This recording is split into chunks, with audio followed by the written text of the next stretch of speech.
What's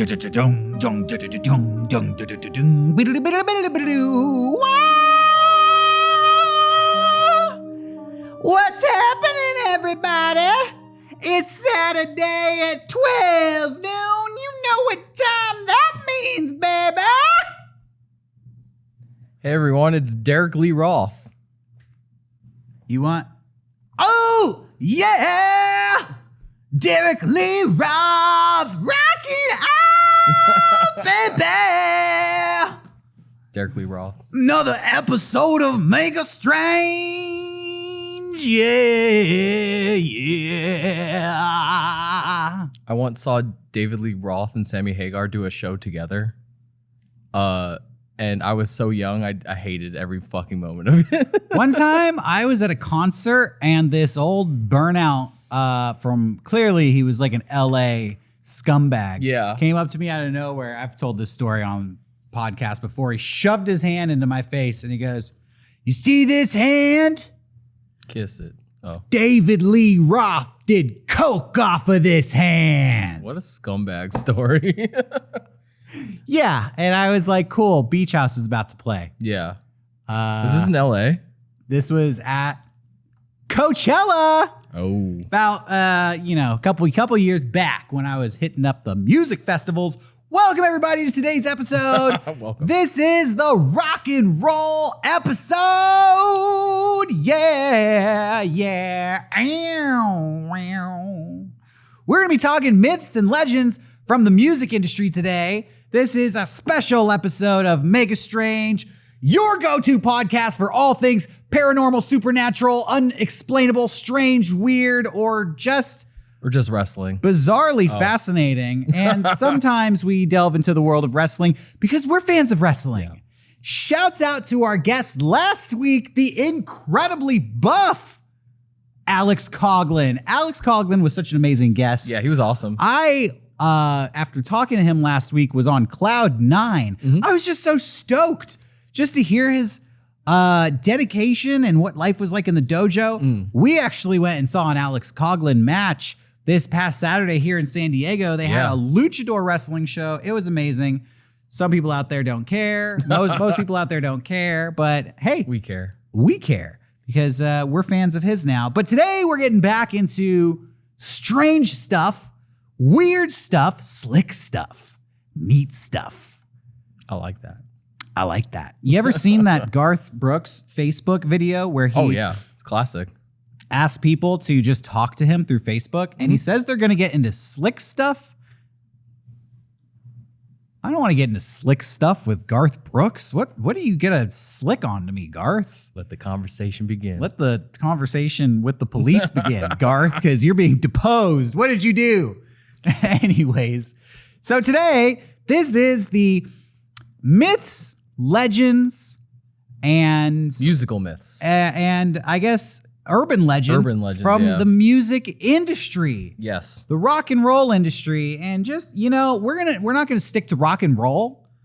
There's myths and legends from all genres going back a long time, hundreds of years. We're just gonna be covering all kinds of different stories, but how you doing, Johnny? I dressed up today. Yeah. I'm kind of like Kurt Cobain meets who wears red? Carmen Sandiego. Yeah. Where in the world is Kurt Cobain Sandiego? Yeah. He's right here. I'm doing pretty good. I'm a little tired, so I'm trying to drink some coffee. Let me ask, when I was a kid, I grew up in the era of Tupac being dead, but then he wasn't really dead. Did you hear about this? Yeah. You ever hear about Machiavelli? Yes. That's what they called Tupac. Sorry. Go ahead. That was just one of his songs. I like that song. What was the song? Hail Mary. Oh, he wrote Hail Mary? Come with me. Hail Mary and I'm going Trixie. I don't know the song. It's when he was the fucking hologram. That's the only Tupac song I know. It's because I watched the hologram video. I saw the Tupac hologram live. Oh, shit. At Coachella, baby. Same music festival. All my greatest rock stories come from that one year. I went to that one Coachella. But so back in 1997, when I was in 7th grade, I was 12 years old. Everybody I knew swore that Tupac was still alive. It was like commonly accepted in my school. Yeah. Yo, Tupac's not really dead. Hey, you could hear Tupac rapping on this song that just came out. It's uncredited, but if you listen closely, you can hear Tupac back there, back in the background. Over time, the Tupac myth, it just kind of went away. I guess people just kind of got tired. Stopped caring, yeah. Or maybe with the dawn of the internet, it became clear, like Bigfoot, you know? Hey, if Tupac's real, show me the pics. Get him on video. Where is he? Pics. And then when people were confronted with the classic pics or it didn't happen conundrum, they were unable to provide the proof. And the Tupac legend kind of just died out, sadly. Are there any of those legends that you believe in? There's one I do believe in. I don't follow music legends too much. What's the one that you believe in? It's not really a music one, but I like to think that Andy Kaufman is still alive. I like the concept of that. You like to think that, or you believe it? I believe that because he said like he wanted to always fake his own death, and there's people who've come out and been like he's alive, and like I know it's like in his humor to like feed into that, and like I think he has like family members who want to feed into like, oh, he's still alive. But I love that. I love the concept of Andy Kaufman being alive still. I don't think Andy Kaufman is still alive. Definitely died. But well, you just said you believed he was alive. I like to believe. It's a fun little thing to do. So I heard, speaking of Andy Kaufman, that when Jim Carrey did the biography of Andy Kaufman, Man on the Moon, he got so into character that Andy Kaufman's daughter came and spoke to him because she kind of believed that he was channeling the spirit. Yeah, I saw that documentary. Andy Kaufman. That fucking shit makes me so mad. What? The way Jim Carrey acted on the set of that movie. Oh, he was a prick. It makes me so mad. And like, I love Jim Carrey. Yeah. But I am saying this with love. When he was doing the Andy Kaufman bit, he was being a prick he was being to people. You know, Andy Kaufman and Jerry Lawler famously did like a little wrestling feud. Here we go, talking about wrestling again. Johnny, you really got to let this go. So on set, whenever Jerry Lawler was there, Jim Carrey would start fucking screaming at him and trying to fight him. And then even in that documentary, it cuts to Jerry Lawler. He's like, I don't know, me and Andy were best friends. I don't know what the fuck this dude's deal is. Every time I go on set, it's a fucking problem. Yeah, he hated it's like I think Jerry Lawler, the wrestler, still to this day wants to body slam Jim Carrey if he ever could get his hands on him. But we're not talking about Andy Kaufman today. We're not talking about movies. We are talking about the music industry. Yes. Myths and legends from the music industry. Ghost stories. Conspiracy theories. Industry plants. Clones? Yes. Clones? I could go into one if you want me to. Did you ever hear the theory that Gucci Mane has been cloned? No.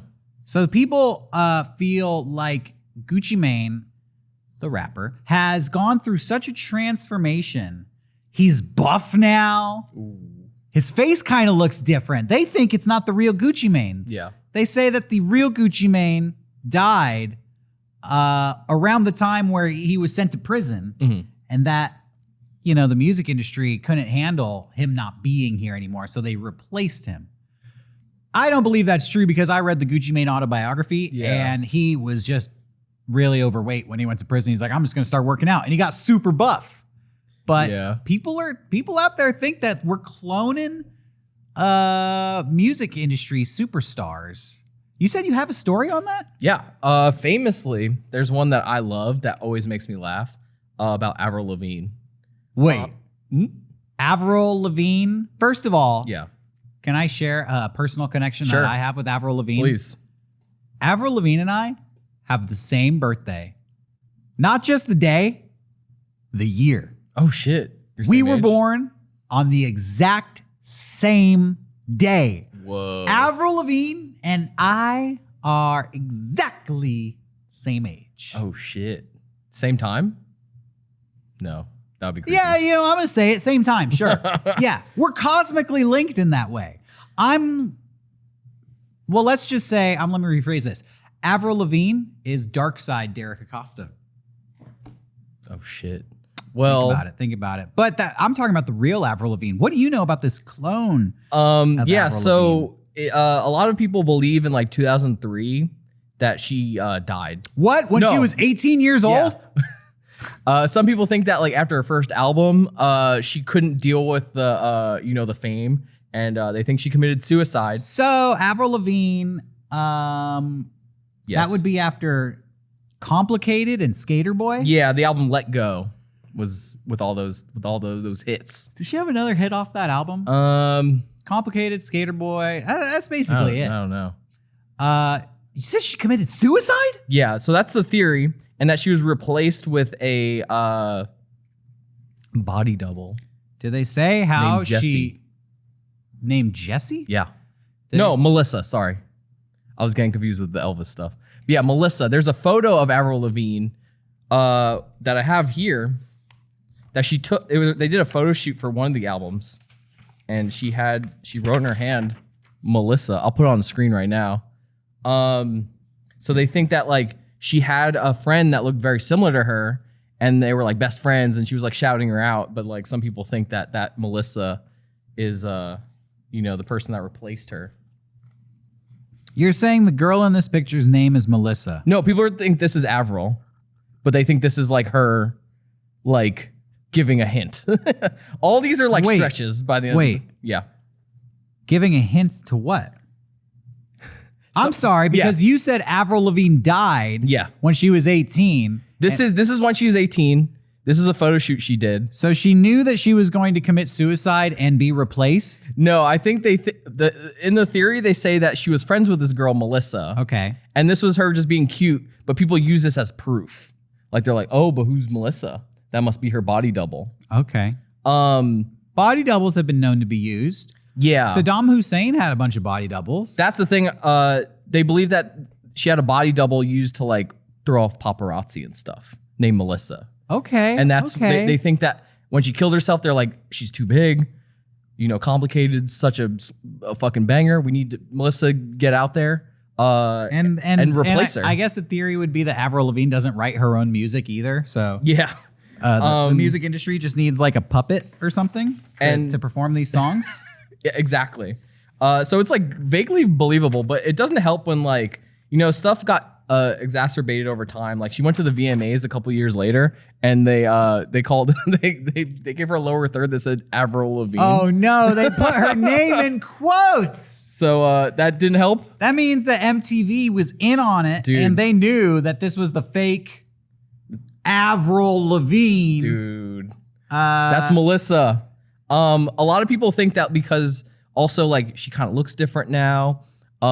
She started putting out songs like Hello Kitty instead of the punk song she was putting out back then, that she was replaced. Yeah. And then I have some photos here of like people doing like some like facial comparisons. Oh no. Hold on, I'm gonna get cozy. Oh shit. I'm gonna buddy up to you here. Oh, pull my fuck. chair in. Oh, what? You don't like me? So this is the facial. Okay, can we put this up on screen? These will right all be up now? on screen. All right, so let me take these glasses off here. I gotta get a good look at this. All right, ladies and gentlemen, let's investigate here. Avril in 1999 is the original Avril. That's Avril, dude. By the second photo, 2004, this would be 1 year after Melissa has taken over. I will say, the nose, dude, it's slightly pointier. Now, she could just have her chin down more, but maybe not. It appears her chin is not further down. She is smiling in the second photo. She's frowning in the first photo. So think about that. She definitely, I think, went through a divorce through all of this too, which is pretty funny to think about. And then we move on to 2007. Now, 2007 compared to 2009 or 1999, the shape of the eyes looks different. The eyes are more round, less squinty. And then 2016 compared to 1999. Well, I mean, 17 years would have passed. It doesn't look like she's 17 years older. Yeah. Looks like she's 2 years older. I definitely want to go into this and not like immediately like debunk everything. So we'll just leave it to you to decide if that's plastic surgery or not. Or if she was actually replaced by a person named Melissa. Plastic surgery. That would explain it. she addressed these rumors a bunch, and every time she's addressed it, it's kind of hilarious. She got like really defensive every time, and when people get defensive, like it only just spurs everyone up. She was on this radio show in Australia. Yeah. And they asked her, quote, some people think that you're, this is a quote from Avril. Quote, some people think I'm not real, which is weird. Like, why would they say that? And then immediately the radio host said like, well, she actually never denied it. Yeah, because if you are a and that plant, was in 2018. If you are a body double, you just can't say no. I mean, there's some weird reptilian alien race rule that compels you to not lie on the radio technically. She's got chip implanted. Yeah, the big government controlling her brain put the lying inhibitor in her speech, apparently. Yeah, like the Patriots. In 2019, Entertainment Weekly asked her about this as well. Entertainment EW got involved? I'm telling you, everyone's fucking with her. EW, Entertainment Weekly, that's big time. And she said it's just a dumb internet rumor and says that she's flabbergasted that people bought into it. Again, not denying it. Again, she doesn't deny it because, the chip won't let her. Yeah. What do you think about fake Avril Lavigne? I heard a story once that kind of the same thing happened with Andrew WK. That he died and was replaced. I didn't have time to look it up for this episode, so maybe we'll have to do a follow-up episode. Oh yeah, there's so much more music industry legends, but it's interesting to me. Both of those people came up at the same time. So maybe there was something to it in the late 90s, early 2000s of switching out these pop stars. Now, something is funky with Avril Lavigne because she married the guy from Nickelback. So she was married to the guy from Sum 41 first, then divorced him, then married the guy from Nickelback. Yeah, so clearly there's some sort of control and manipulation going on there by a clandestine agency because how else could you explain those relationships? I don't know. After she divorced the dude from Sum 41, that guy started to drink himself to death. Did you ever see those photos of him? Wait, did he die? No, he's alive. Oh, okay. But he almost died. He looked like a straight gremlin. I don't have the photos, but I can pull up on my phone if you want. That's sad. No, I don't want you to pull that up. We're trying to keep this a happy show. Sure. Look those up. They're funny. That's really interesting. Okay. Yeah, so potentially Avril Lavigne died in 2003 and has been replaced by a body double. That's conspiracy theory number 1 on today's episode. That's a good way to kick off this episode. I love this. It just makes me laugh. I don't know how to explain it, but I just think it's very silly. I like the picture where it's in quotes Avril Lavigne because that just doesn't help her case at all. I was laughing about that for like 5 minutes. That's so funny. It's hilarious. Avril Lavigne. I feel like all of these kind of go back to Paul McCartney and the Beatles. Yeah. Because he supposedly was killed in a car accident in 1966, according to this conspiracy theory that says that Paul was also replaced by a body double. I have a bunch of info on that as well. Really? Yeah. Okay.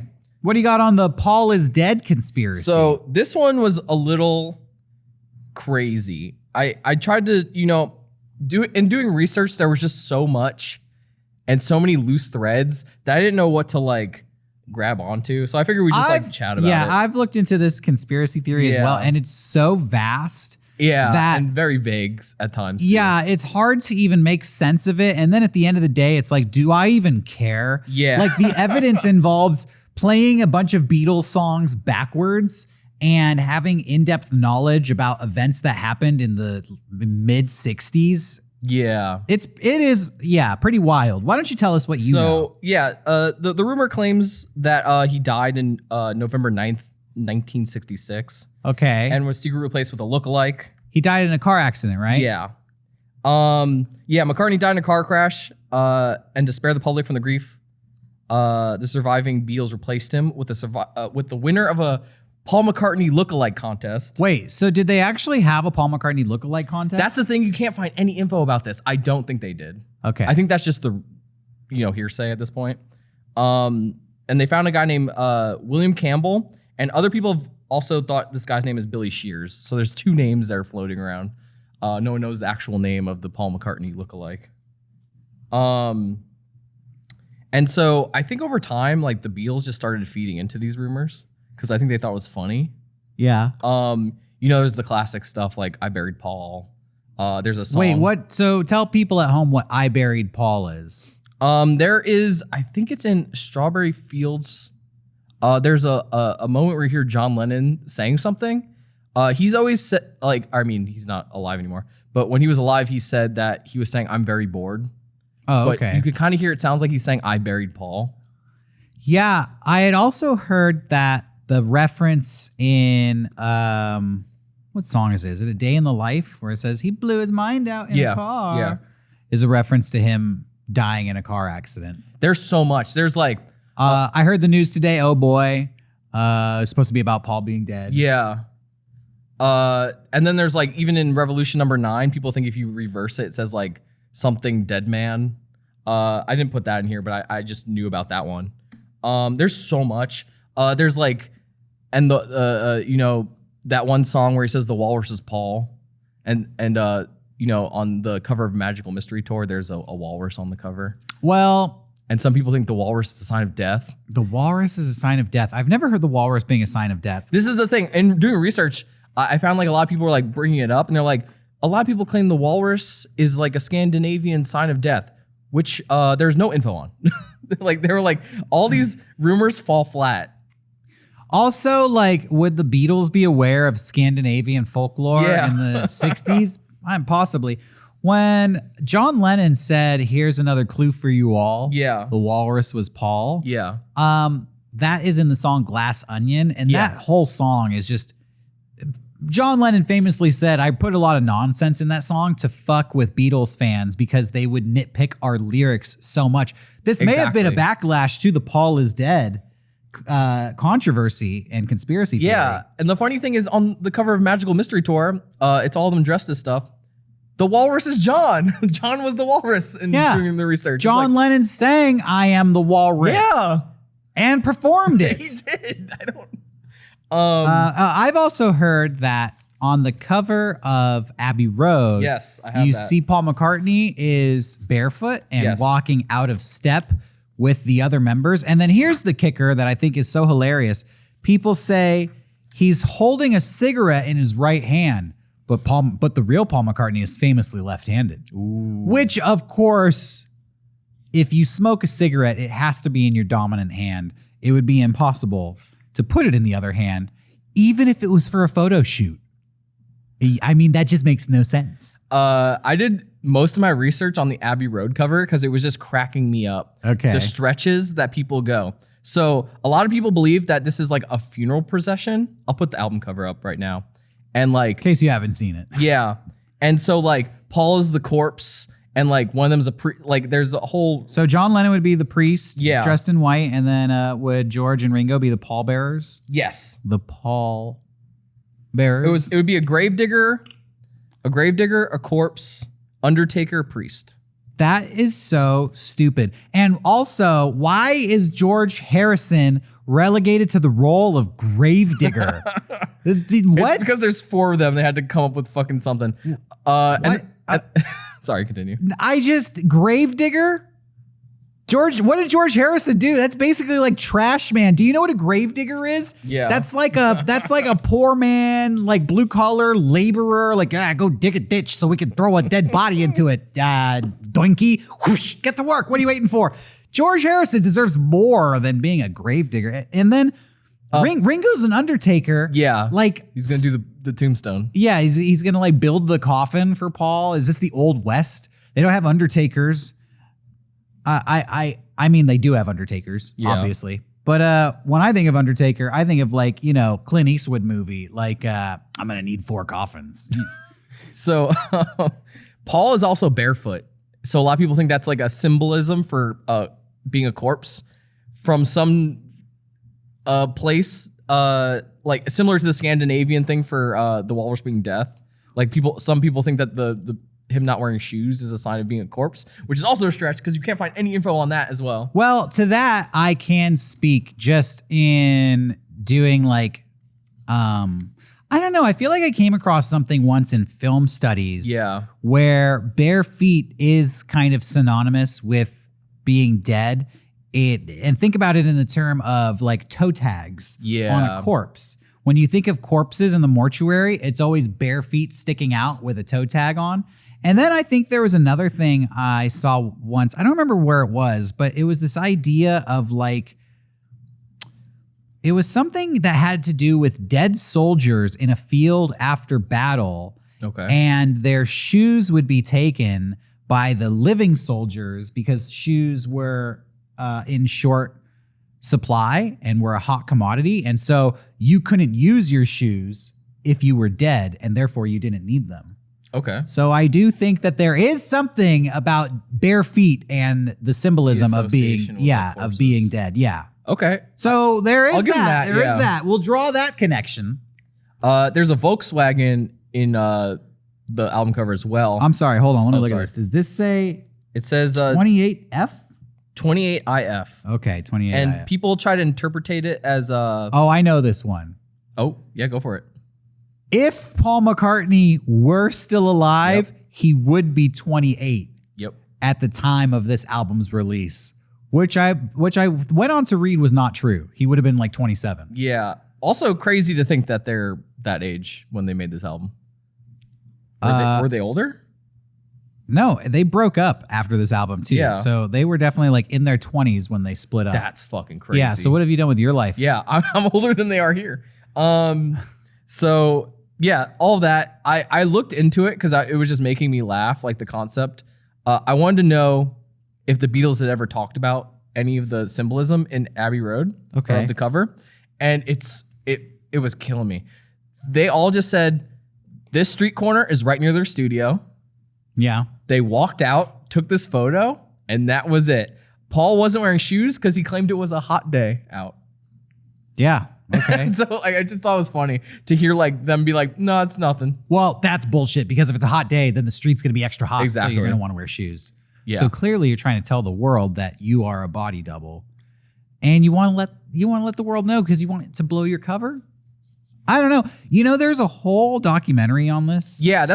I want to say that real quick is like, I wanted to just take a little snippet. There's so much of this that it would have been hours of talking about it. We could have done a whole podcast episode just on Paul is dead. But frankly, I don't think either of us cares enough. Yeah. to draw all the threads together of this wild. It made me feel theory. a little insane. Like I was like, you know, those photos of the people who have like the boards with like the red string attached, and they're like, look, Paul's dead. Like, yeah, I felt like exactly. that doing the research, like for this. Charlie from It's Always Sunny in Philadelphia, and you're smoking a cigarette, and you're like shaking while you point to everything Paul's going fucking on. dead, dude. Well, Paul fucking died in 1966, and the license plate says 28 if because that's how old he was alive if he was still alive.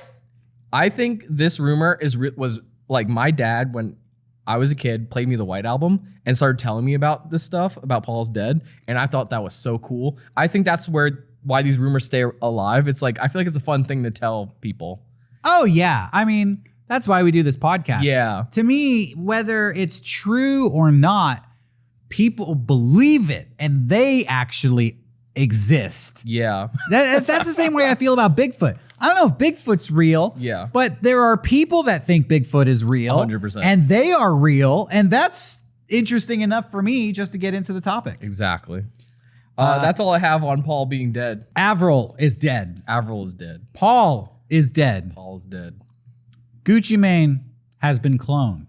We don't know what happened to the original Gucci Mane. Tupac is not dead. Tupac is alive. Sorry, the idea of like I just imagine like two scientists like we have to bring back Gucci Mane. I don't care how much money it takes. They open up the fucking glass refrigerator door. We have a sample of his skin. It's just a little ice cream. And this super buff, naked Gucci Mane comes stepping out like the Terminator. Hey, what's happening, man? I'm living the American dream. Wake up in the sky.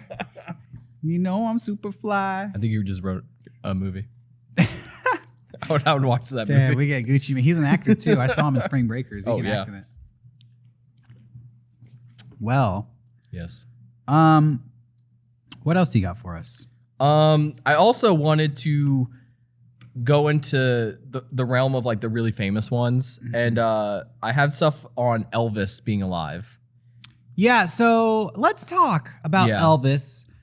This whole Elvis being alive thing is something that I kind of grew up with. Okay. In the 80s and 90s, this was like a running gag in cartoons. Oh, everything. To the point where before I even knew who Elvis was, I knew like, Elvis isn't dead. Yeah. And I'd be like, okay, Elvis isn't dead, but who's Elvis?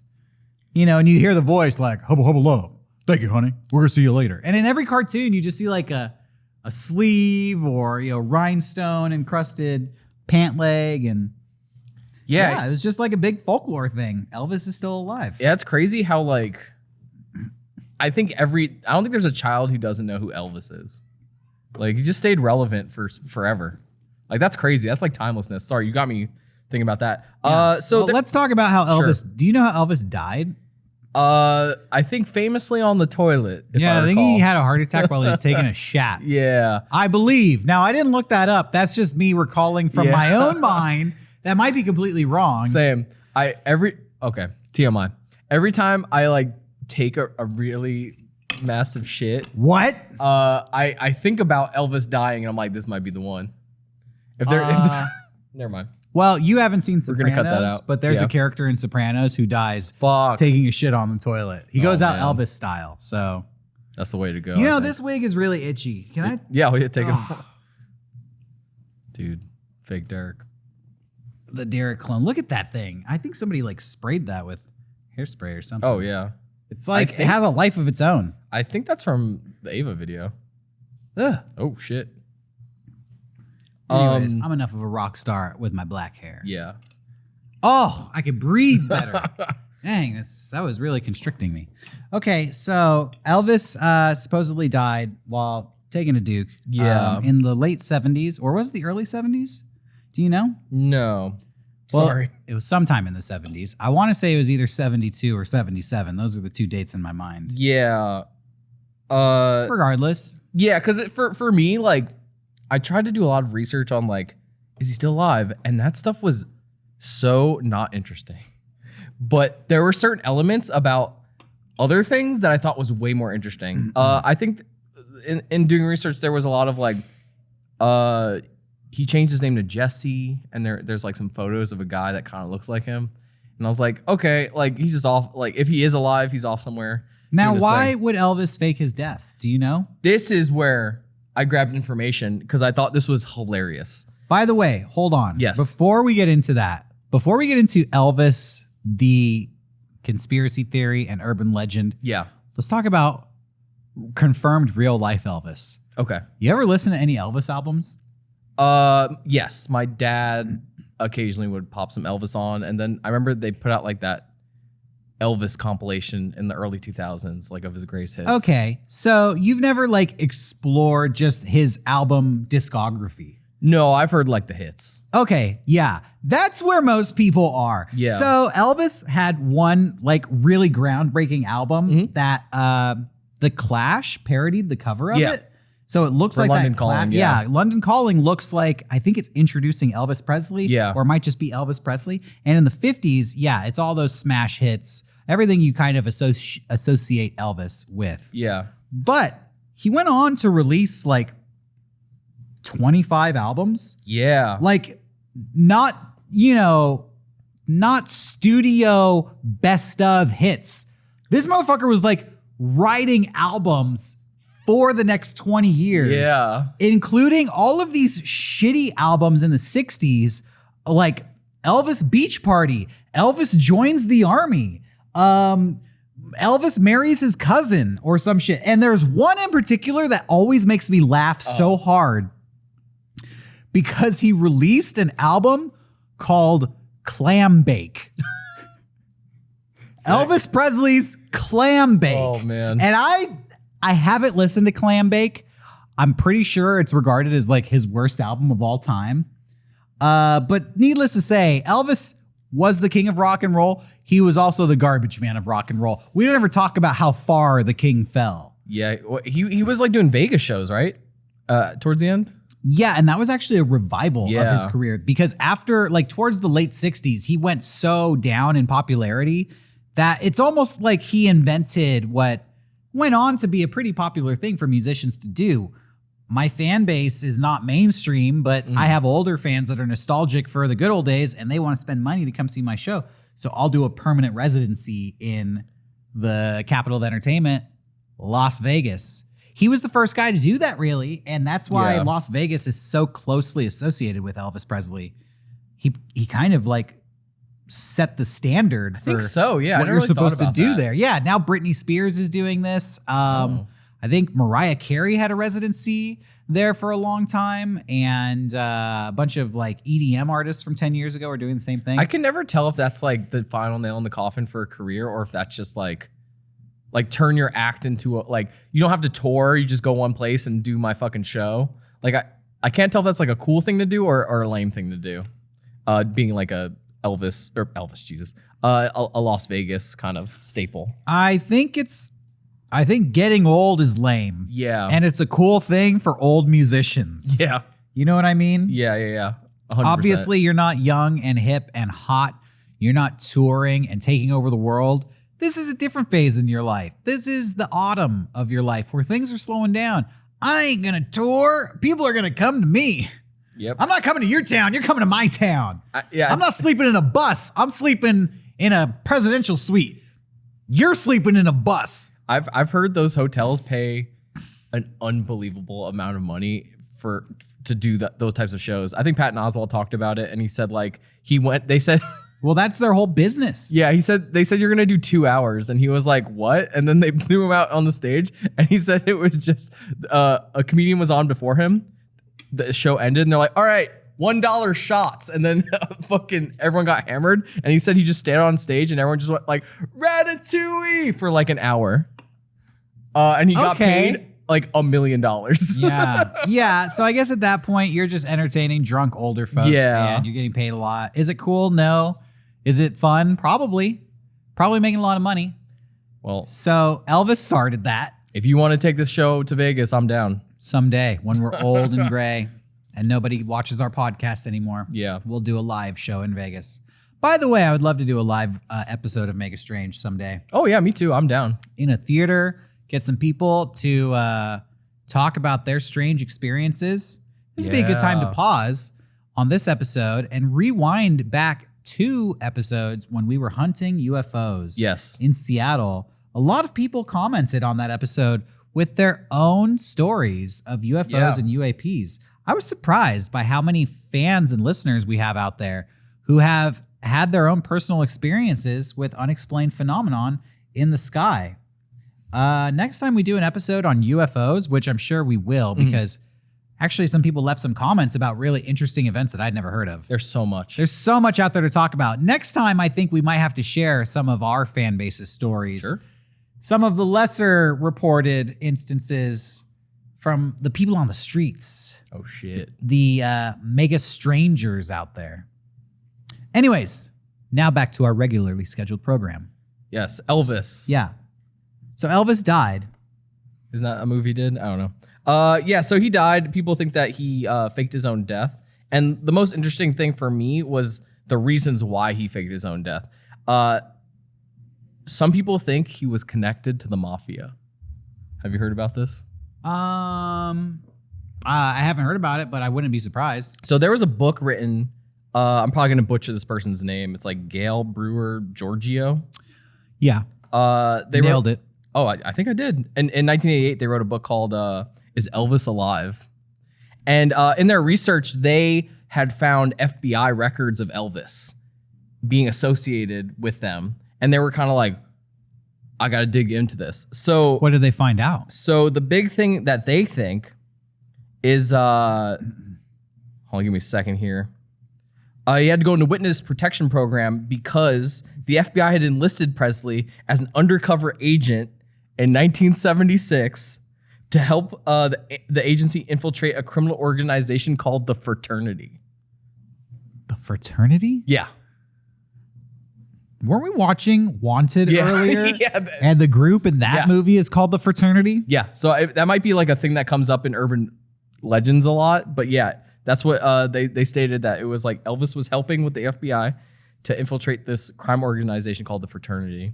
Okay. And there was a whole thing where like Elvis did this. There's not really a lot of info on it, but yeah, because it's top secret. Yeah, later in life, Elvis bought a private jet from someone who was associated with the Fraternity, and it was going to blow his cover. So he had to fake his own death so that they wouldn't kill him. When he was already in witness protection? No, after when he faked his death, they put him into witness protection. I see. Yeah. Well, so that story might hold a little bit of water. I did some more research, and the reason that the FBI has records on Elvis is because they're trying to extort him at one point. The FBI was? Apparently. Good old Uncle Sam. You know, they're like, this Elvis guy is getting too popular. He might influence the youth to become anti-American. Maybe they won't join our army and go fight in Vietnam. Yeah, we got to put an end to this guy. Let's dig up some shit. See, maybe the government took out Elvis at that point. Maybe. There was also some stuff where, like, apparently on tour, he, like, stopped by the White House and went to the FBI headquarters, and he said, like, stuff like, I would help these boys out if I could, and a bunch of stuff like that, where people think that feeds into this rumor even more. Well, I did hear that the Beatles worshipped Elvis, and they went to meet him once, and he like hated them, and he thought that they were like long-haired hippie scum. I can see that. And apparently, he was very like gung ho for the nation of America, and did not like these hippies, these dang hippies. And they smoked pot with Bob Dylan or whatever the fuck they did. Yeah, I was gonna say that. You know, I have heard that in the 50s and 60s and maybe even like 70s and 80s and maybe even up till today, the Mafia had a heavy influence and involvement in the music industry as far as getting music played on radio stations. They kind of had a control over that. They, you know, if you watch the movie The Godfather, there's that whole subplot about the musician who wants to get out of his contract. Okay. And they have you seen The Godfather? No. Okay. Well, there's a very famous sequence in the first movie, and Is it the horse scene? Yeah, it is. Okay. They think that this is actually based off of Frank Sinatra's real life career. I've heard that. Where essentially, when he was a young singer, he signed a really shitty contract that was exploitive, and possibly even the Mafia wanted Frank Sinatra to perform at their casinos that they owned in Las Vegas, but because of his contract, he was not allowed to do it. He needed to get out of his contract, and so these like Mafia hitmen basically went to the guy who owned the contract and said, release him from the contract or we're going to blow your brains out. Or basically like, sign this paper with this pen or sign it with your brains. It's up to you. And the guy's like, okay, I'll sign it. I always thought that the story was like he was like, because wasn't he in the Manchurian Candidate, like that movie? The original version? It may have been a movie deal. I thought it was like that. they wouldn't cast him and then they did that horse thing. Something like that. But basically, yeah, it's kind of a story, an urban legend that is well known in the music industry. So, you know, there's that. We never hear about Elvis being connected, you know, to the families when we're talking about his career in the music industry. But I wouldn't be surprised if it came out that that connection was there. Yeah, I mean, I could see him, you know, I guess helping out the FBI. I don't know. It just seemed like I'm imagining old Elvis trying to help the FBI, and it just seems like pretty silly to me. I imagine old Elvis is kind of like a fat Clint Eastwood. Yeah. And he's just like, you know, son of a bitch. I'm going to take out for eternity. I hate these hippies and lubba communists. Whatever. That was a good impression. Thank you. Thank you very much. What else you got? So the final thing I grabbed here, I always thought this was a little fun story. When I was a kid, I remember going on like, I think E-Bombs World, and I saw a video about this rumor, and I remember being horrified by it. And it's so funny going back to it now, how nonsensical and silly it is. But do you know the song Roller Coaster, Love Roller Coaster by the Ohio Players? Yes, and I also was obsessed with this story when I was in high school, and I would play this song for people and tell them, you can hear a ghost on this song. You can hear a woman screaming in the opening of this song, and you can hear it. Yeah. It's very distinct. So at like a minute 24 to like a minute 28. We can't play this song on this show, but I've listened to this so much, I will perfectly recreate it for people out there. Yeah. So, Roller Coaster of Love. You've probably heard this song. Yeah.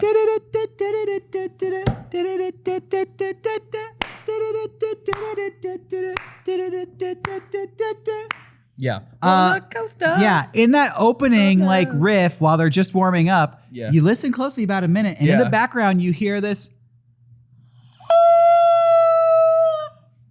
kind of wailing It's sound. scary, yeah. High-pitched wailing sound, very faintly.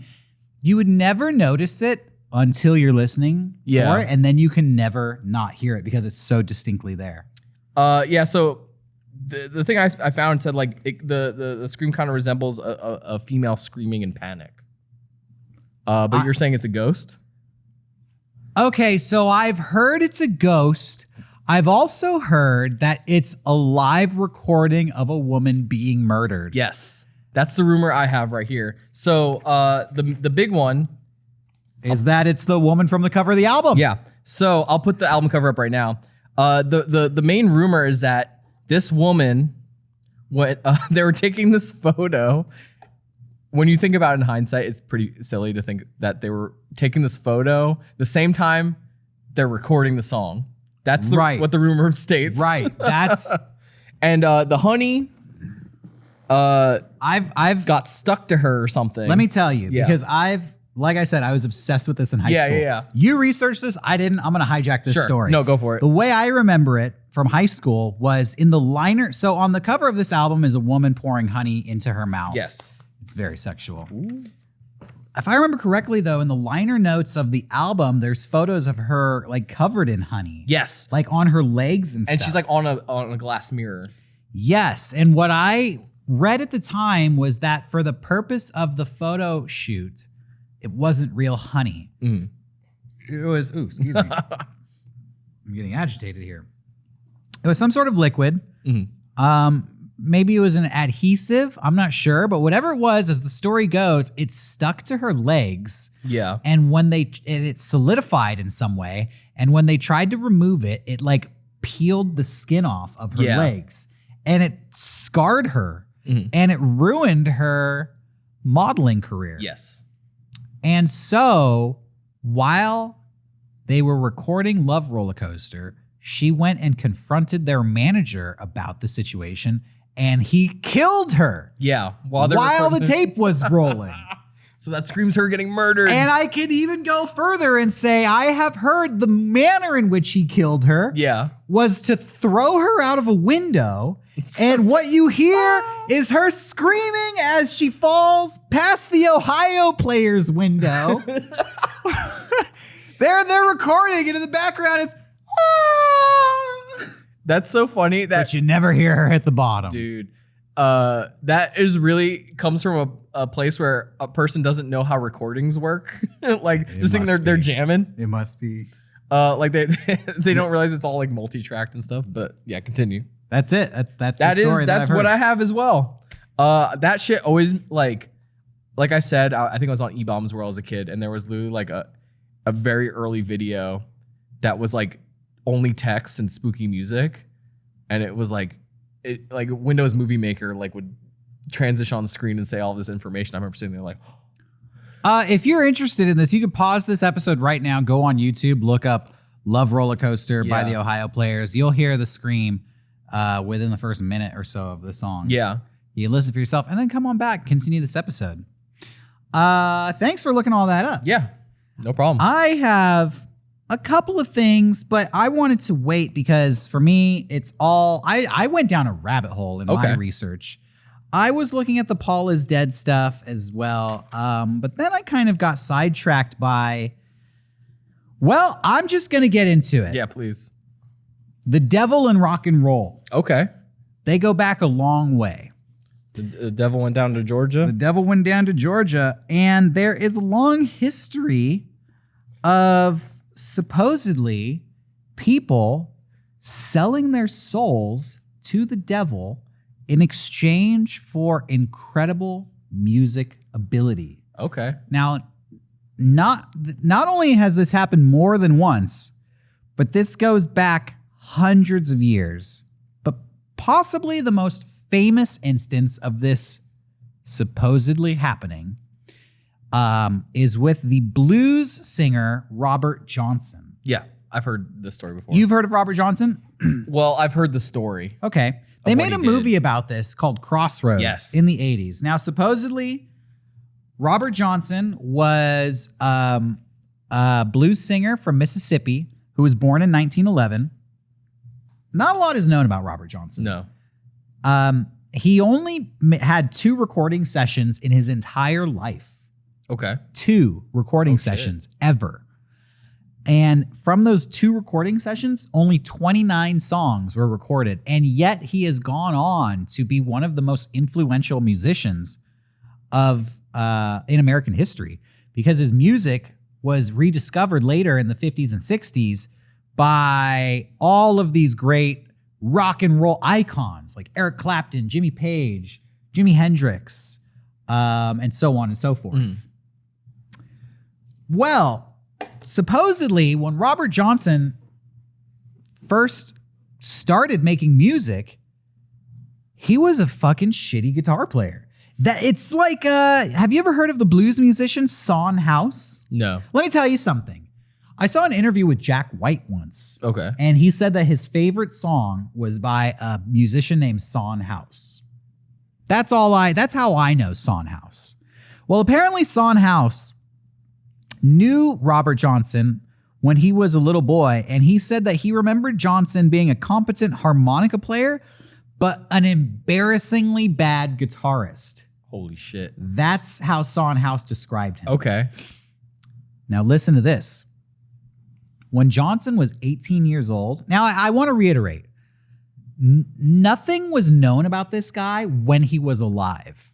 So this whole story of his life has been recreated through historians who have tracked down people who supposedly knew him, and they have taken interviews and contrasted the stories to recreate his life story and what happened. Okay. So, some can be hearsay and some can be, Yeah, so I'm going to tell you the legend Yeah. as it is interpreted, but nobody even knew this guy existed until 30 years after he had already died.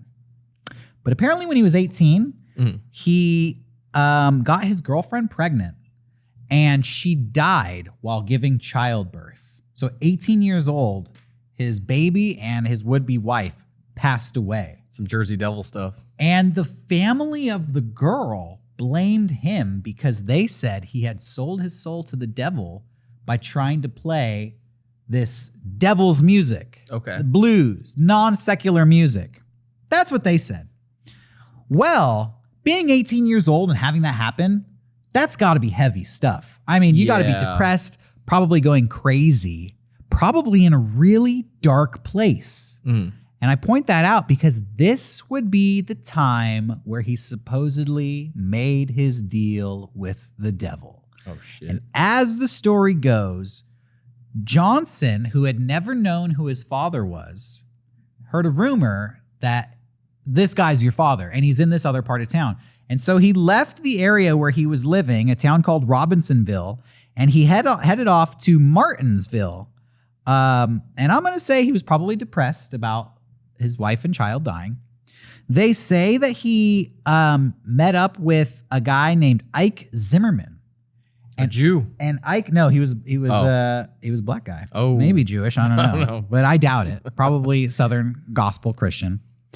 Ike Zimmerman was rumored to have learned to play the guitar in a supernatural way himself. Okay. Supposedly, Ike Zimmerman would go to graveyards in the middle of the night to learn the guitar. And people say, I like that. they're not saying he made a deal with the devil, but they're saying he acquired his knowledge of the guitar in supernatural ways by playing in graveyards. Now, according to Ike Zimmerman and Ike Zimmerman's son, who knew Robert Johnson at this time, it is confirmed that they both would play in graveyards in the middle of the night, and that is where they would practice guitar, sitting on top of tombstones, practicing their guitar work, because they said it was a quiet place where they could practice and not disturb anybody. I can see that. That being said, But aren't there there's people that like live near graveyards that like keep up the land, right? Yeah, but I want to point out that I'm going to jump ahead here and say what people think Robert Johnson and Ike Zimmerman were practicing was a form of voodoo or hoodoo, as it might be known here in America. Okay. Basically like an Americanized version of these ancient African traditions of spirituality, African gods, and what people in America would refer to as black magic. Okay. Possibly. So, as the story goes, outside of these graveyard practice sessions, which did happen, supposedly one night, Robert Johnson went to a crossroads to strike a deal with the devil. This is known as a Faustian deal because you have heard of the story of Faust. There's a play that's very famous that's supposedly based off an medieval German alchemist. I think his name was like Johannes Faust. Okay. Who apparently went to a crossroads to make a deal with the demon Mephistopheles. I think I'm saying that right. Mephistopheles? Mephistopheles. Yeah. Thank you. I'm going off book because I didn't include the Faust legend in my notes. But what he asked for was all of the world's knowledge to acquire it instantly. Okay. And in exchange for it, he had to promise the devil his soul. He had to sign a piece of paper with his blood and say, like, my soul belongs to you. And the deal was completed. Supposedly, crossroads are in many, like, folklores and legends, a place where you can contact spirits. Among other things, you know, people will take it so far as to say you can conjure up demons, you can do spells there, this, that, the other thing. But what is generally agreed is that it's a place where there's a lot of spirit activity, these crossroads. Now, if you live in a big city, we're not talking like, oh, First Street crosses with Main Street and that crosses with Broadway. No. We're not talking about being on a city grid. This is more of like in an ancient civilization where one city would be miles and miles and miles away from another city, and you would be on one road for hours, if not days. Okay. And then after traveling all of that distance, you would come to a crossroad, and this road would be connecting two totally different distant cities. And it would be at these crossroads where strange and supernatural things would happen. So supposedly Robert Johnson goes to a crossroad at midnight one night. Okay. And there he is met by what is described as a tall black man. Okay. Who is... Sorry, I was going to say supposedly the devil. I've heard some things where it's like a man in black, but I've never heard like a tall black man. It's in this legend, it's a tall man and he is of the black persuasion. Okay. But supposedly he is the devil himself. Okay. Well, I'm just saying the story how I heard it. And he says to him, like, I want to have knowledge of the guitar, of the music. I want to master this. And supposedly he handed his guitar over to the devil. The devil tuned the guitar and gave it back to him. And from that point on, Robert Johnson was a master of the guitar. Now, I will say that Robert Johnson has a reputation in his legend and autobiography of being an incredible ladies' man. Oh. And in fact, later on in the story, when the devil comes to collect his payment, it will be because of this ladies' man persona that leads into Robert's demise. Okay. Supposedly he died at the age of 27. But we're going to get to that. Is that something with like, isn't there like a bunch of people who died at 27? He's in the 27 club, along with Jimi Hendrix, Kurt Cobain, Amy Winehouse, and a couple others as well. But he may have been the earliest American member of the 27 Club. Shit. Now, I don't know if you know this, but I looked this up just in looking up this story. Supposedly, in the Bible, Lucifer he's like a fallen angel. Maybe you've heard this story. Yeah. He was, God's favorite angel, and then he betrayed God, and he was cast out of heaven, and then he was known as the fallen angel. Yeah. But supposedly, before all the bad stuff happened, he was, let me read this. Lucifer is a fallen angel who was the head of the ministry of music in heaven when he was in heaven. It is said of him that he was the most beautiful of all angels and was director of the flow of music up there. In Job 38:7 in the Bible, it says, when the morning star sang, that's a reference to Satan, all the sons of God shouted for joy. And there's a bunch of other references in the Bible that basically says Lucifer was a badass musician. Okay. So in these stories, you are constantly hearing about musicians selling their soul to the devil to get musical powers because the devil apparently he's a badass musician and he could teach you the ways.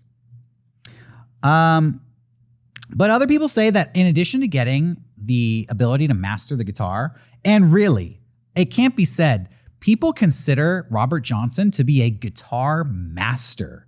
They said that he could... Like Joe Satriani shit? They said that he could pick up any tune by ear after one listening and like shred on it. In addition to getting that musical power, he also got a commanding control over women and love. And he could like allure women to him. They said that he was a wandering, traveling musician, and everywhere he would go, he would play music and then just ask the women, like, can I stay with you? And they would take him home until he was kicked out of the house or their boyfriend showed up. Oh, no. So after those 2 years of going away, he comes back. He's a guitar master. And then he basically does what we just said. He travels around, he plays music. Mm-hmm. In 1938, well, before I get to his death, there are 2 songs that he wrote where supposedly he confesses this and tells the story of what happened. He has one song called Crossroad Blues, where in this song, he has lyrics that sing, I went to the crossroad, fell down on my knees, ask the Lord above, have mercy now, save poor Bob if you please. Yes, standing at the crossroad, tried to flag a ride. Didn't nobody seem to know me, babe, everybody passed me by. Standing at the crossroad, baby, rising sun going down. So it's turning into nighttime. I believe my soul now, poor Bob is sinking down. You can run, tell a friend, tell Willie Brown. I went to the crossroad, baby. I looked east and west. Lord, I didn't have no sweet woman. Oh, well, babe, in my distress. That last line, no sweet woman and no babe in my distress, I think that's a reference to his wife and his son dying. Is there any recordings of these? Or Yeah. Okay, that's cool. You can listen to this on YouTube. Oh. Now, just interpreting that, he's going to that crossroad. The sun's going down. Yeah. He's making prayers. And maybe he's asking, bring my wife back. Bring my child back. Yeah. Or maybe he's saying, maybe when he's at the crossroads, if he did make a deal, maybe he's saying, give me what I want. Give me love, give me women, give me music, because those are the apparent abilities that he got after the crossroads. Now listen to this. Yeah. He wrote another song, this one called Hellhound on My Trail. This song has the lyrics, I gotta keep, and by the way, Hellhound on My Trail. Look this song up. It will give you chills. Oh, shit. This song is fucking spooky. Just the sound of it, the guitar, this is a spooky song. The lyrics say, I gotta keep moving. I gotta keep moving. Blues falling down like hail. Blues falling down like hail. He goes on to say, the days keeps on worrying me. There's a hellhound on my trail. Hellhound on my trail. He sings. Later on in the song, he says, you sprinkled hot foot powder all around your daddy's door. It keeps me rambling, mine rider, every old place I go. What? Hot foot powder. I looked up what hot foot powder was. Salt? It's here's the definition I pulled off Wikipedia. Okay. Hot foot powder is used in African-American hoodoo folk magic to drive unwanted people away. It is a mixture of herbs, minerals, and virtually always includes chili powder, salt, pepper, and chili flakes. Other ingredients could include wasps' nests, sulfur, and graveyard dirt. So hot foot powder is something you sprinkle around to ward off bad spirits. I have a theory about this man, but I could go into it later once you're done. That's Hellhound Blues. So some people think the Hellhound on My Trail is talking about how he made that deal with the devil and he's being hunted down by it. What's your theory? I think that this guy got depressed and then learned guitar from that other guy in the graveyard. Yeah. And I think he started going around town and started hearing rumors that people thought he summoned Satan to learn guitar. And then he wrote that song about it. And then everyone really thought he summoned Satan. And then now he had to write a song about how sad he is because everyone thinks he's the devil. Possibly. That's my theory.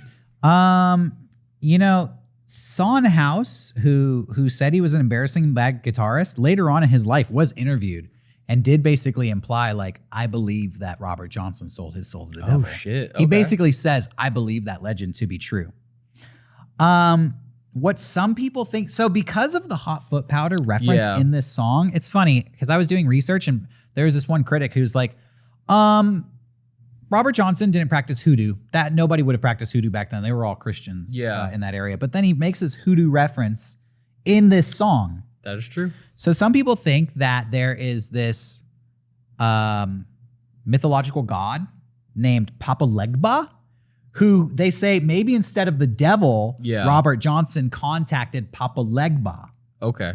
Like a trickster spirit. Exactly. Or a Haitian voodoo trickster spirit who is, he stands at a spiritual crossroads. He is basically the god of crossroads. Okay. And he gives or denies permission to speak with the spirits of the other realms. He's believed to speak all human languages and can teach people, he can basically bestow upon people understanding. Okay.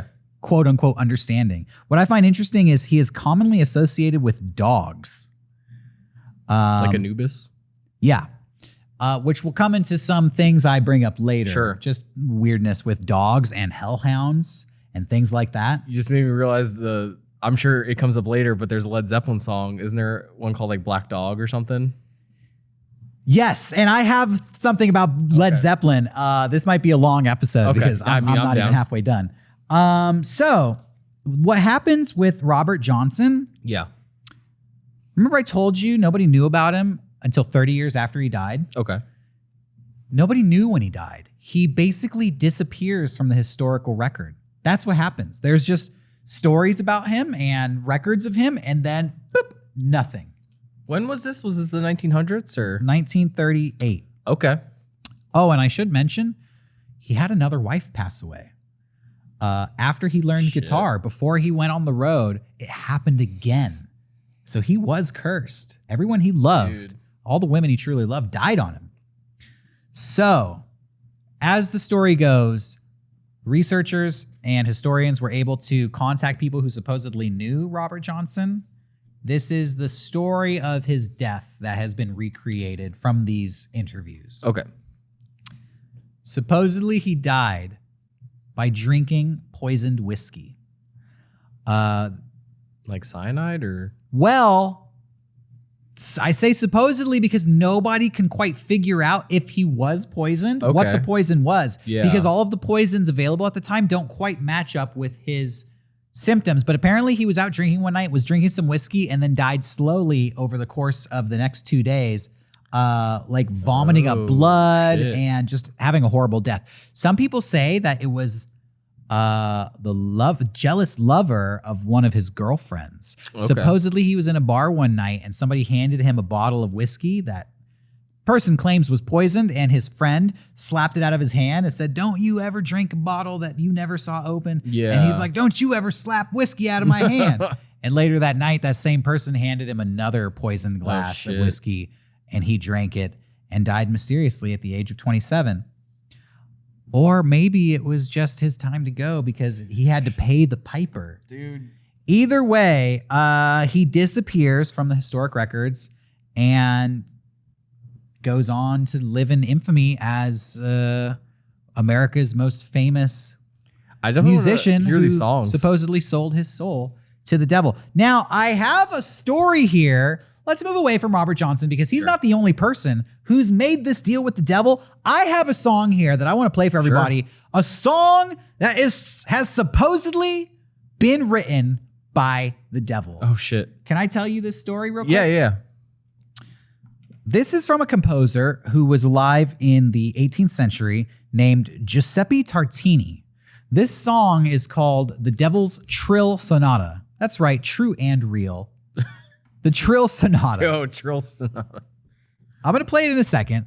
His name sounds like a really good like Italian dish. Giuseppe Tartini. Yeah, like I'll have the Giuseppe Tartini. He tells the story of this creation himself. I found an interview quote from him. This is what Giuseppe says. One night in the year 1713, I dreamed I had made a pact with the devil for my soul. Okay. He dreamed this. The devil appeared to him in a dream. Everything went as I wished. My new servant anticipated my every desire. Among other things, I gave him my violin to see if he could play. How great was my astonishment on hearing a sonata so wonderful and so beautiful, played with such great art and intelligence as I have never even conceived in my boldest flights of fantasy. I felt enraptured, transported, enchanted. My breath failed me and I awoke, and I immediately grasped my violin in order to retain, in part at least, the impression of my dream. In vain! The music which I at the time composed is indeed the best I ever wrote, and still I call it the devil's trill. But the difference between it and that which so moved me to so great is so great that I would have destroyed my instrument and have said farewell to music forever if it had been possible for me to live without the enjoyment it affords me. He basically what he says there, I would have destroyed my instrument and said farewell to music forever, because what he wrote couldn't quite capture what he heard in his dream. Okay. Let's play the song here. Sure. Should we just like go ahead, skip to like right there.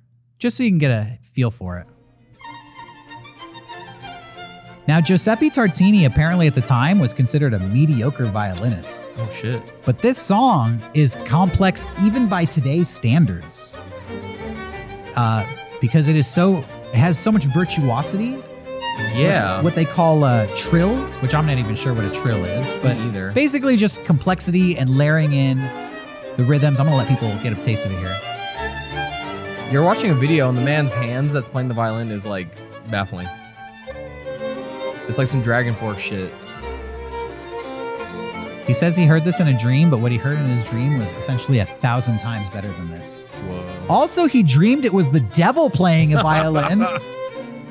Dude, I love that. Should I keep playing it or? That's enough. All right, cool. People can look up the Devil's Trill Sonata if they want. It's a 15-minute song. Dude, it's better than Tubular Bells. Yeah, that's pretty wild to me. Yeah, no, that's awesome.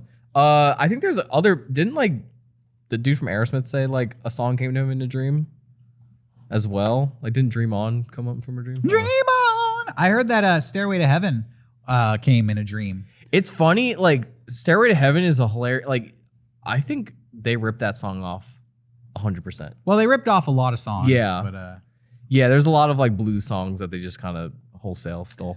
Anyway. So, speaking of Led Zeppelin, Yes. supposedly Led Zeppelin sold their soul to the devil. Dude, John Bottom. Now, I'm not going to go into this one specifically, but I did just come across a bunch of urban legends that said that, and this is confirmed, Jimmy Page is obsessed with the occult. Yes. And he's obsessed with Aleister Crowley. Mm-hmm.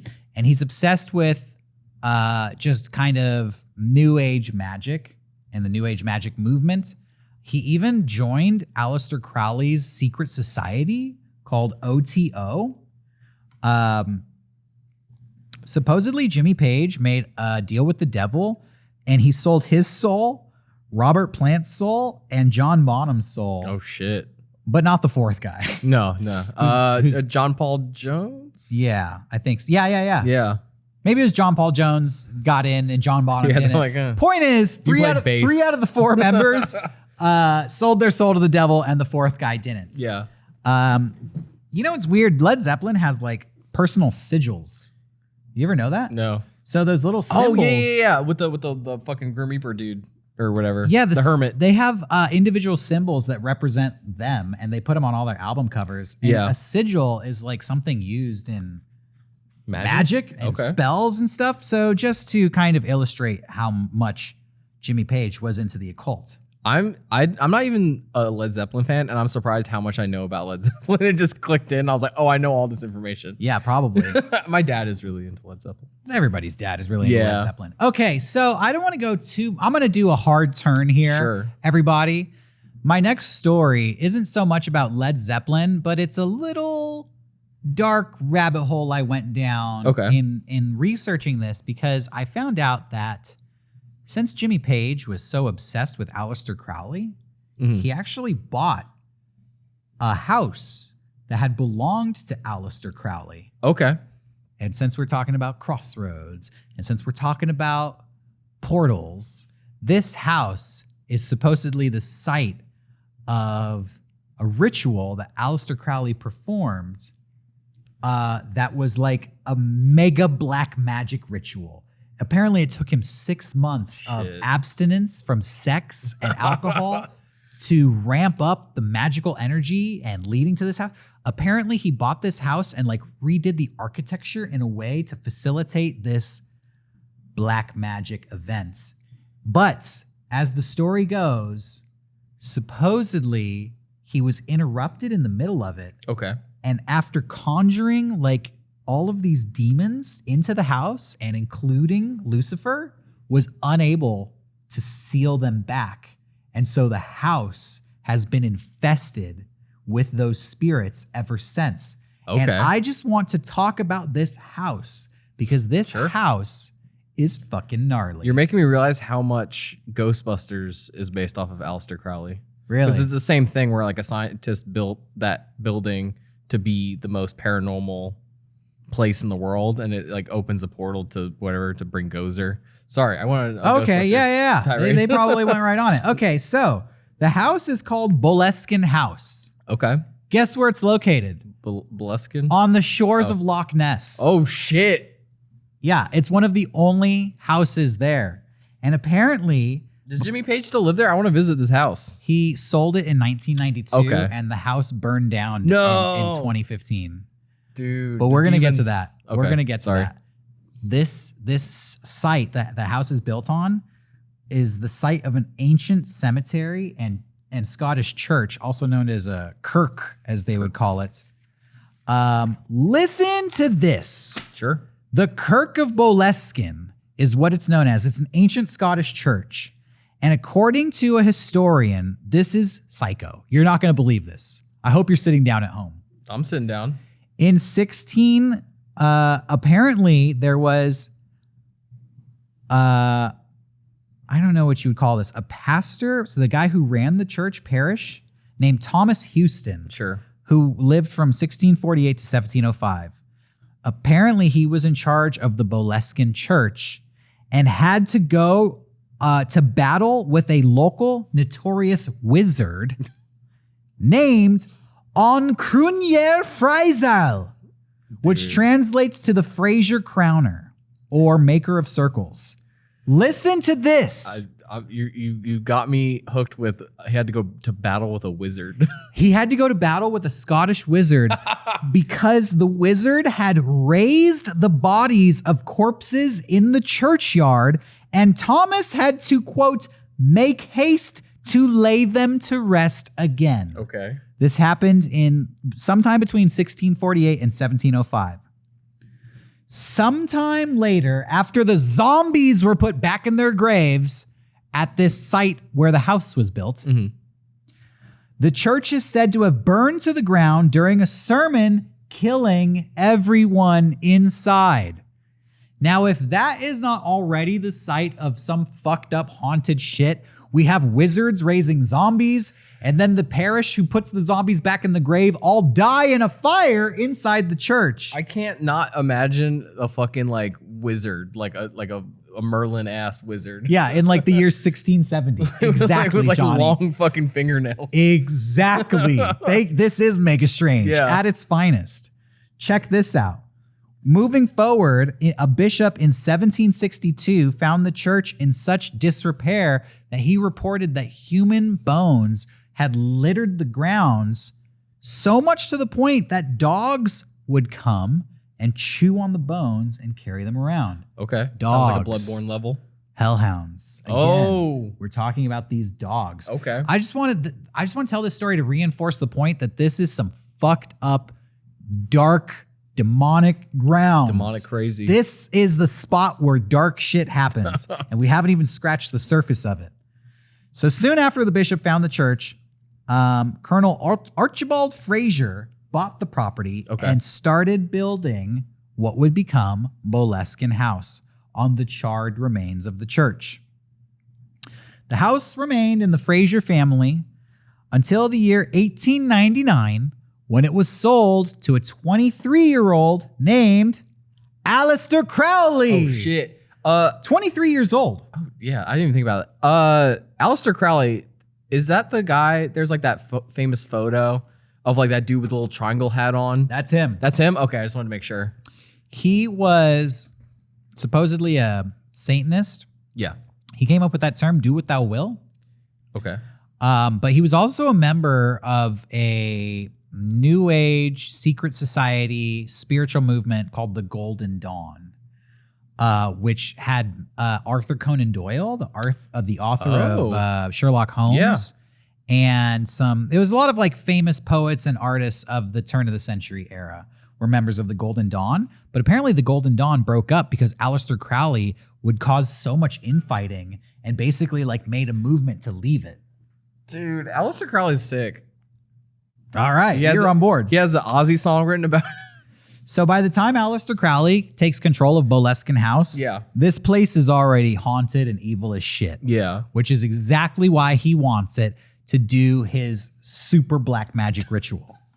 But before the ritual happens, apparently he becomes overjoyed because the evidence of the evil spirits that are already there reveal themselves by afflicting the locals of the Boleskine House area. So there's a story that an employee of the estate supposedly got drunk one night after 20 years of abstinence and tried to kill his wife and children.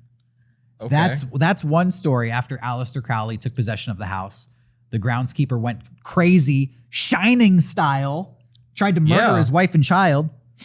Apparently, Aleister Crowley's lodge keeper, a man named Hugh Gillies, also suffered a series of tragedies. First, his 10-year-old daughter died suddenly at her school desk. And then 1 year later, his 15-month-old son died of convulsions on his mother's knee. I feel like every modern like horror franchise has like come from this. Possibly. Like The Shining, Ghostbusters, like all that stuff. Now, apparently there was a film crew from the BBC that went to this house in 2002 to film a documentary about it called The Other Loch Ness Monster, referring to this house. That's cool. And they recorded so many freaky things happening to them, they had to document it. Dude. We'll get more to them later. But I want to talk about the ritual that he bought the house for. Sure.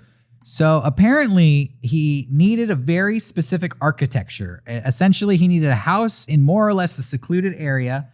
There needed to be a door facing the north, a room which you could make your oratory, as he called it. And outside this door, you construct a terrace covered in fine river sand.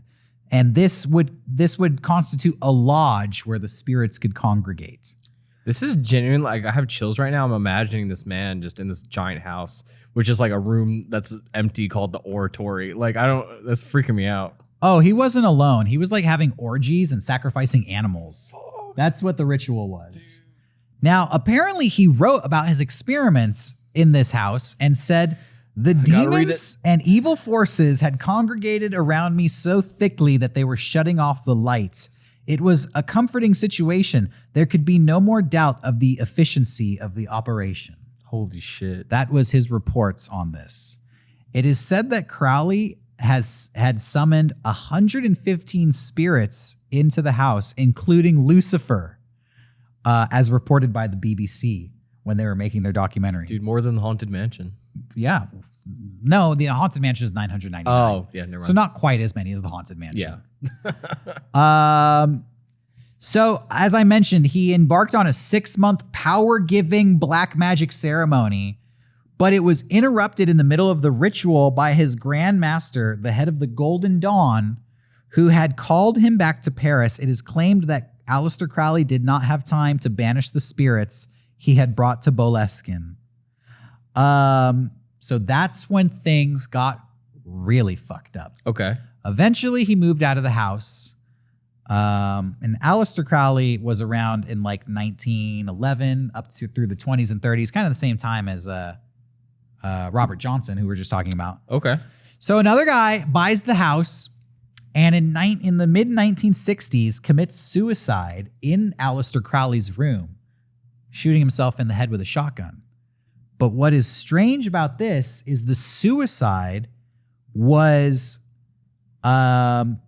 predicted by his 78-year-old groundskeeper, a woman who said that 1 week earlier, she had heard a gunshot coming from the bedroom, and she thought that something had happened to the owner, but she went in there and found that nothing had gone on. But then 1 week later, she went in there at the same time and found that he had died of a gunshot. And she said that when she went in, she found a dog playing with the bone. Police later determined the bone was part of the man's skull. Shit. So again, we have dogs chewing on bones on the grounds of Boleskine House. You know, it's funny. Before we got into this episode, I was debating about talking about the band Mayhem, and all the craziness that happened with them. And I was like, I don't want to get too dark. And then this is like, I'm like, damn, I should have done it. Well, these are ghost stories and scary stories. It's definitely not as evil as the Mayhem shit. Okay. Have you ever heard of the, so that happened in 1965. Yeah. You ever heard of the filmmaker Kenneth Anger? Yes. Yeah. I love Kenneth Anger. Well, apparently Kenneth Anger went to this house in 1969. And at that time, it is said he witnessed a heavy painting float off the wall and come to rest on the floor. The following year, Jimmy Page bought the house. Fuck. Jimmy Page was obsessed with Aleister Crowley. Yeah. And so he bought the house because he was a collector of all things Aleister Crowley. It is said that in the 20 years that Jimmy Page owned the house, he spent no more than 6 weeks there total. Damn. I could see him not wanting to live there. Yeah. He thought it'd be a nice place to rent music or play music. Yeah. He said that there were too many bad vibes there, and the bad vibes were already there by the time he got there. But he kept the house for 20 years, and he had his childhood friend, a man named Malcolm Dent, move in as the caretaker of the house. You got to hear the stories Malcolm Dent tells about this house, because he says when he moved in, he arrived as a total skeptic. But there are things that happened to him in the house that he cannot explain. He said that, among other things, one night he had a guest in the house, a girl who stayed for the night, who awoke screaming in the middle of the night, claiming that she was being attacked by some kind of devil. Oh my God. Another night, Malcolm Dent was roused by what sounded like a wild animal clawing and snorting at his bedroom door. He dared not open it until daybreak, but when he did, there was nothing there. But he says whatever it was pure evil. I felt like I was gonna get jump scared for some reason. I had this feeling of like I had to cover my eyes because the imagery in my head was so vivid that I was like, oh no. Malcolm Dent would report throughout the years doors suddenly springing open as if somebody was running through them. Shit. And then in the middle of the night, the same doors would slam shut. Yeah. He said that when he would come out in the morning, he would often find rugs piled up in the corner. Like the rugs would just be pushed off to the side. I like to believe in manifesting stuff. Like, I feel like the human brain is really more powerful than we think it is. And like, if you know, you put out there, like, I want today be positive, and you know, like The Secret. Yeah. So in my head, I'm imagining Aleister Crowley just manifested the most evil shit on top of there just being evil shit happening over time, and also built on a burnt church. Well, listen to this. Yeah. Apparently, Jimmy Page, because he was such a collector of things, all things Aleister Crowley, he bought once 7 chairs from a place called Cafe Royale in London because each chair had belonged to a famous person and had a nameplate on the back and front. And one of the chairs had belonged to Aleister Crowley. Okay. But he bought all 7. Some of the other famous people that these chairs belonged to. Now, I don't know if these chairs were part of another secret society. Possibly. That's where they came from. Illuminati. Possibly. these are names of famous people that I don't know who they are. So how famous are they? But Mary Lloyd, Billy Butlin, James Agate, Rudolph Valentino, that one I recognize, William Orpin, and Jacob Epstein. Okay, well, listen to this. Apparently, the chairs were placed around a table, and at the head of the table was always placed Aleister Crowley's chair. But at a certain point, the chairs needed to be repaired. And after they were repaired, they kept finding that Crowley's chair had been switched with Mary Lloyd's chair. And they didn't know why. They would arrange the chairs. They would put the Aleister Crowley chair at the head of the table. They would leave for the night. And when they would come back, it would be a different chair at the head of the table. And the Mary Lloyd chair would be there. I don't like that. Malcolm Dent realized, according to him, the person who repaired the chairs replaced the nameplates incorrectly. And he put the Mary Lloyd nameplate on the Aleister Crowley chair. And so they would put the Mary Lloyd chair there, but it was the wrong chair. And somehow, over the course of the night, the chairs would switch themselves back. Did Aleister Crowley, how did he die? Did we go into I don't know. Okay. I didn't look that up. Okay. I only looked up the house. Sure. Okay, so as I mentioned, in the year 2000, a BBC film crew came to film a documentary called The Other Loch Ness Monster, and they said that the film crew brought along priests and other spiritual like mediums and stuff to protect them from everything going on in the house. Shit. And even that being said, with all of that, they were still plagued and attacked. They said that they were attacked by a plague of beetles, suffered repeated equipment failures, experienced strangely similar nightmares about Crowley. The film crew did. They also said that one night when they were trying to film in the graveyard, their lights would explode and shower glass and sparks down on them. Their camera tripods would fall over, and their cell phones kept ringing and having alarms go off, despite the fact that nobody was calling them and no alarms were set. In December of 2015, a fire broke out at the house while nobody was home. Jesus. And it burned down everything except the external walls.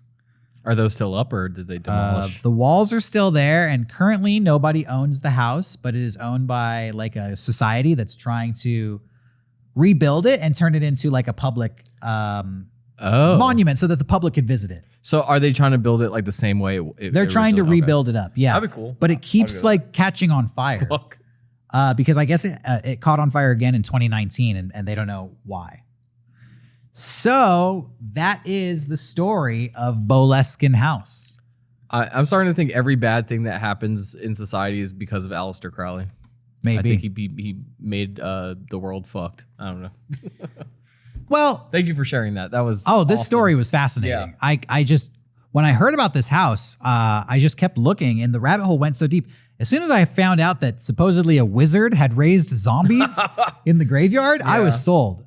Apparently the house has a secret tunnel that leads to the graveyard as well. There's all kinds of weird shit. Yeah, this Boleskine House. This sounds way cooler than the Winchester House or whatever. Yeah, and let's not forget it sits on Loch Ness, so you can get a view of Nessie while you're there as well. My last thing tonight for this episode is I have a theory. I'm going to start a new urban legend today. Something out there nobody's talked about. Mega strange theory. Mega strange theory. You familiar with the artist Lil Peep? I love Lil Peep. Goth boy jumping on stage. Carry me away. I think Lil Peep may have sold his soul to the devil. Fuck. That would make sense. Lil Peep, dude, for people who don't know, was a rapper who died in 2017. November 15, 2017. He died 3 months after the release of his debut album. Mm-hmm. Lil Peep is known as an emo rapper, is known for expressing very personal things in his lyrics. Yeah, there's a lot of devil imagery, yeah. And is regarded for basically sharing his personal truth. Mm-hmm. Lil Peep went by the name Hellboy, a.k.a. Hellboy. Yep. And in his music videos, there's a lot of devil imagery. There's a lot of upside down crosses. Yeah. I want to share some lyrics from Lil Peep songs. Which song? I have a couple here. All right, so Lil Peep has a song called High School. Yep. In the song High School, he sings, "Please pray for me, I can never hide. My ghosts come everywhere I go. Tell heaven don't wait for me. Satan waiting at the gate for me." Oh, shit. Satan waiting at the gate for me. But in Lil Peep's like, Satan waiting at the gate. That was a bad joke. That was me trying to do some emo rap. RP. In the song Haunt You, Oh, shit.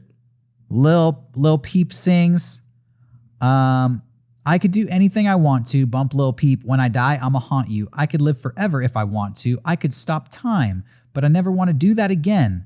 Nothing worse than losing a friend. And the feeling you get when everybody that you love ain't around. I really got to get away from this town. I'm just waiting for a wave and I'll drown. Satan letting me down. Dude. What is Satan letting him down about? Perhaps a deal that they made? Check this out. In the song Problems, he sings, "Spent a lot of time in the background. I know I spent a lot of time in the background." Later on in the same song, he says the line, "I made a deal with the devil." And at the end of the song, he writes, "Take what the devil offers. I got nothing to lose." Shit. And with that, I will leave it. The legend of Lil Peep. He died 3 months after his album was released. Dude. And he himself sings in his songs, "I made a deal with the devil." The devil gave him his final bar of Xanax. "Here, Little Peep, this hits on me." That's Thank you for watching today's episode. That concludes this episode of Mega Strange. It's an extra long, supersized episode. This has been our myths and legends of the music industry. If you like this episode, please subscribe and turn on notifications. Leave a comment, actually. What do you think about these legends? Were there any that tickled your fancy? Were there ones that sounded rather stupid? Were there any that sounded kind of believable? And also, what music legends did we miss? If we do another episode, let us know if there's any stories out there, urban legends, or anything like that that you would like us to cover, because there's so many, and we kind of barely even scratched the surface. Though I think we have Selling Your Soul Down. Oh, 100%. That one's been covered. We could do more Paul's Dead, but we'll see. Let us know what you think. We really appreciate you sticking with us and watching this episode. And I guess that's all I have to say for this show. Let me get something that's possessed. Go get something that's possessed. Yeah. While he does that, I'm going to remind everybody out there that you can follow us on Instagram at Mega Strange Podcast, where you will get a little bit of insight into some of these stories. We share additional photos and nuggets of information. And you can also follow us personally on Instagram. I am Derek Acosta only, and Johnny is Catboy Slim. Catboy_Slim. If you want. More importantly, hit us up on YouTube. We really need your help to get us into that algorithm so we can grow our audience and take this show on spaceship mode. Whoa! You got the demonic dancing skeleton. What the hell is that?